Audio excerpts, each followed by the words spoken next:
It is such a high. It is unlike any high I've ever experienced before. It's shocking, again, what these cars can do. And I think the first week, first month, is really just learning to trust the car. The car will do it. The car will stick to the ground. The car will brake.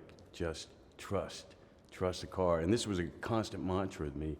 So if you're going down a straight and you have it pinned and they tell you can brake at the 75-yard marker, and I mean, when you brake, it's like you put, all your force into it, and this car will slow down in time. You could go from 180 miles an hour to 40 miles an hour, like that, in the shape of that amount of space.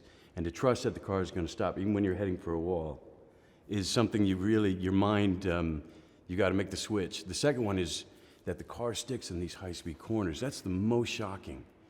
You just think there's no, any other car is going to roll. These things, it's the more you put into them, the more it gets compacted to the ground, the better it sticks, the faster you can whip around this corner. And I mean, by the end of it all, we were hitting speeds that just felt like, the physics of it all just wanted to rip your head from your shoulders. It was so awesome, so staggeringly awesome, what these cars can do. My first moment of filming is at Silverstone, race weekend, in front of 120,000 fans.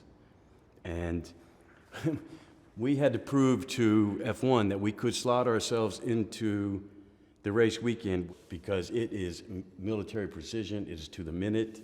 And so we had a 20-minute slot where we could go out on quali day in front of the fans and film ourselves.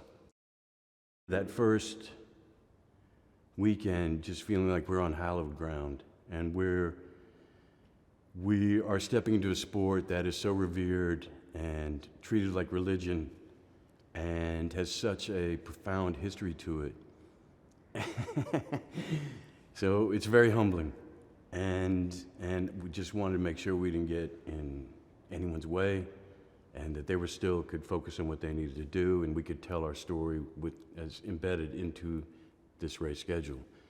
By the end of it, whatever it was, a year and a half later, it just felt like our own backyard. We'd been there so long. We'd had a lot of talks with the guys. Everyone had been really gracious with us, the teams, and we had a lot of laughs, and we felt oddly a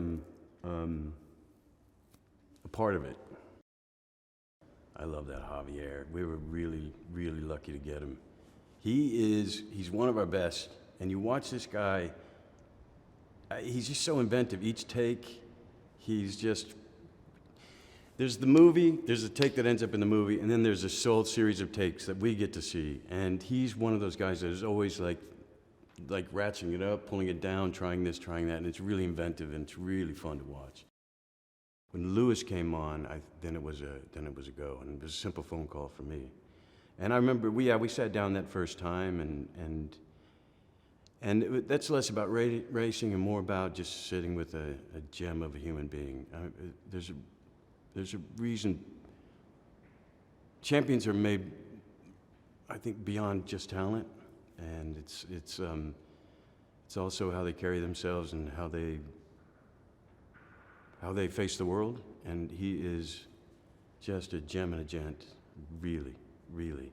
And then you come to the expertise that he has brought to this thing, and he would give us like 12 hours in a day, and we would just sit and just query and throw questions at him, and what about this? And he really helped shape this film.